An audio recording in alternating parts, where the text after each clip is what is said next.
Yo, what the fuck is up? Welcome back. I am bald. I took a razor to my head last night because the subderm was hurting so bad because you got the mixture of the telogen effluvium, whatever it is, mixed with the subderm, and now I'm bald. And I actually kind of like like it. Um anyway, so welcome. Yeah, you're getting to know me. This is my second episode. I kind of just want to share love and life and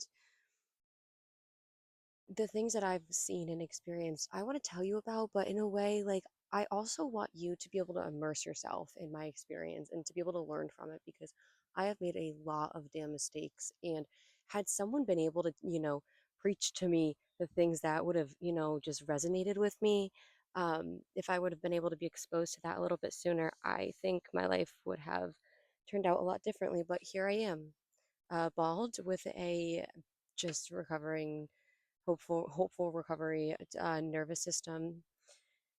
We have a lot of problems here, and that is why I am getting help, but also why I'm here today to talk with you. So I wrote down kind of just my thoughts of things that I want to bring up, and just getting to know me, getting to know you, getting to know each other. Like, we are not just ourselves. Like, things are divine timing.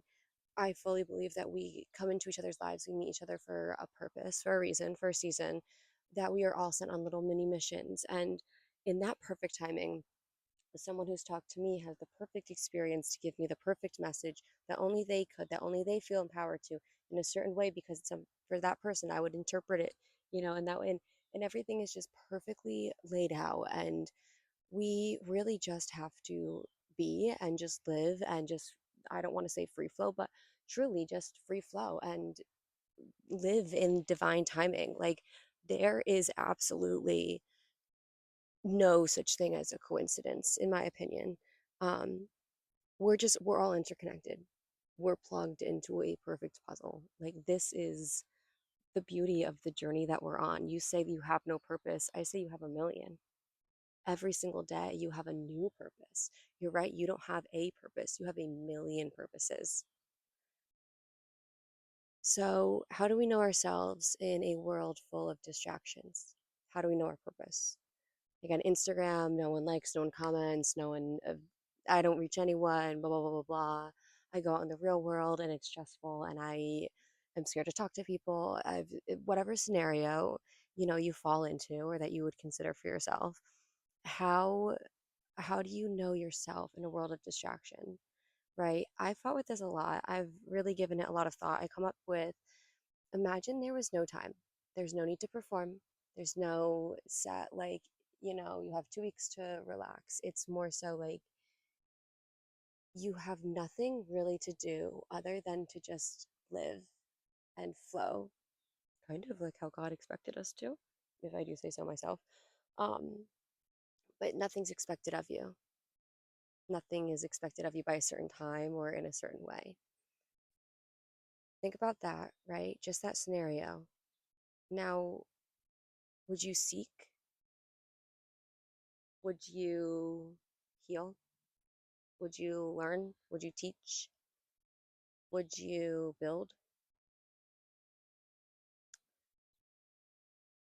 What if it was just you in your perfect little world, whatever that, has come to mind as? My question here is, what does that look like? What would it look like for you to not be living based on a checklist, a to do list, living for others' expectations, qualifications, a life path that you've created for yourself, but that has changed a million different ways? Another question. What kinds of things make your heart stop, makes you hold your breath, to kind of like freeze, to be in awe, or kind of like a fear, like a shock, not scary, like a jump scare, but like for me, it's standing in a room of people that I probably don't even know and just watching them have the time of their lives and knowing that I was someone who was able to put that together. For me, it's hospitality, it's event coordinating, it's being the one to set that scene to give people that everlasting memory. That's it for me.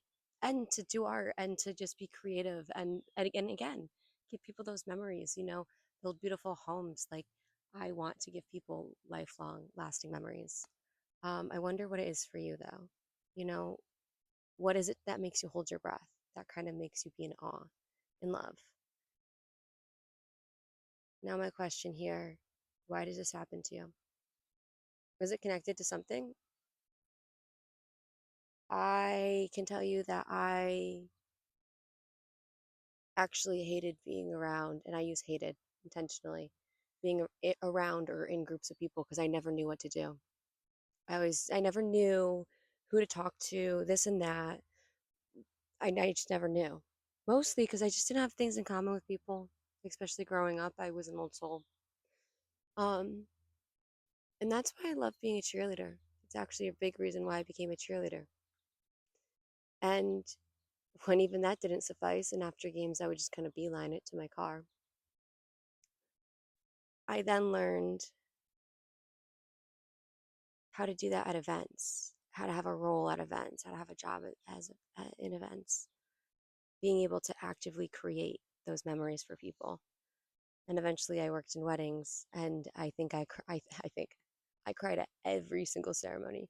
And I'm not a big weddings person, to be honest with you. Like, I loved my brides and my couples. I love them, but and every moment of theirs was so special to me too, because it's like that's their beautiful moment.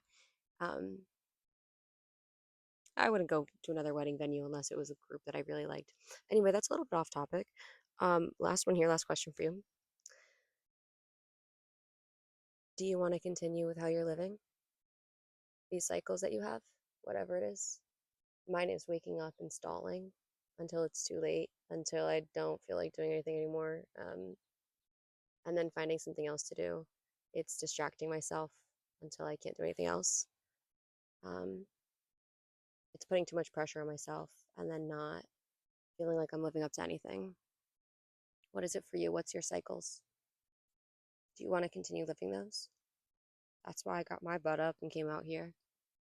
I was on my deck, just chilling.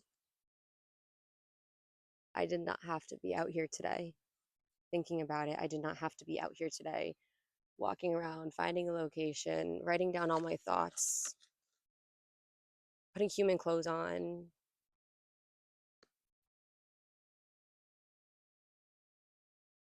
You don't have to do anything. You get to do anything. You don't have to do everything,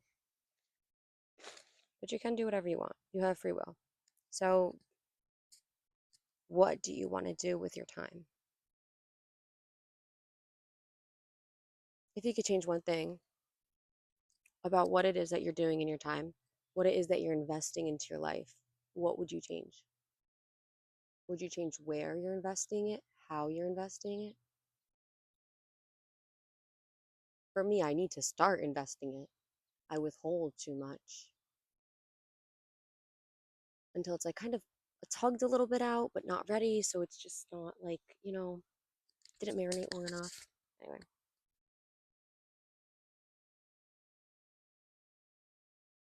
I want to also transition my thoughts from thinking what if to even if. What if that doesn't go well? What if it doesn't reach anyone? What if no one understands? What if it actually has the opposite impact of what I'm reaching for? What if people actually disagree with me? What if?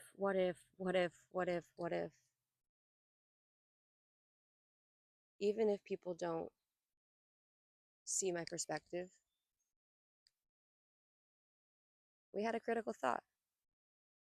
We analyzed the situation.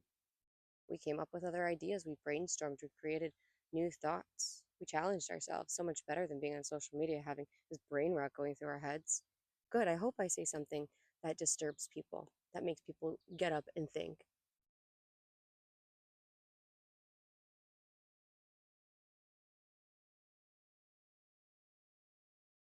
Well, what if they start talking about me? Okay. Even if they start talking about me, that's free marketing. So thank you all. Actually, people are really nice, and I want to thank you all because I have been very transparent and open. through this journey and to be able to feel comfortable coming on any type of platform, bold, talking truly about going up and to the seventh floor, taking care of my mental health in a psych ward, talking about, yeah, there's always a spirit with me, talking about my spiritual life, the fact that my life hasn't been so normal, that I've seen a lot of things that you don't believe until it starts to happen to you. And I had to make all these choices on my own. I remember being I think 7 or 8 years old, and first feeling that feeling, and I'm saved, that feeling of kind of like sin or wanting to push back on just the moral things that I had started to be ingrained in me. And I wanted to push back by things like swearing, by things like bullying, by things like idolization, by things of like just big self ego. I pushed limits when I was younger as to how far I can get with those things and how they made me feel because I noticed the more that I entertained those things or engaged in them, the worse I felt, the more anxious I felt, and the less connected to myself I felt. And as soon as I kind of was like, que sera, sera, I think that things kind of just started to fall more into place. And even at 25, I'm still learning that. And I know it. And I'm not, and I try to practice it, but sometimes it doesn't come out. If you can relate to that, I think this is a good place for you to be. Life isn't a checklist, it's a journey worth exploring. We're not here to get things done, we're not here to work into be someone else's ideation, living these made up jobs, these made up worlds, these made up degrees, these made up concepts, these made up rules. And what is algebra? That shit is made up. Like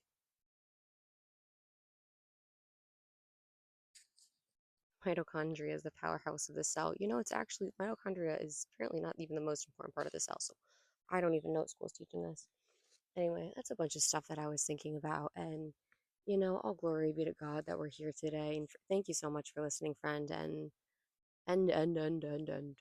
I hope to talk with you again. So thanks again.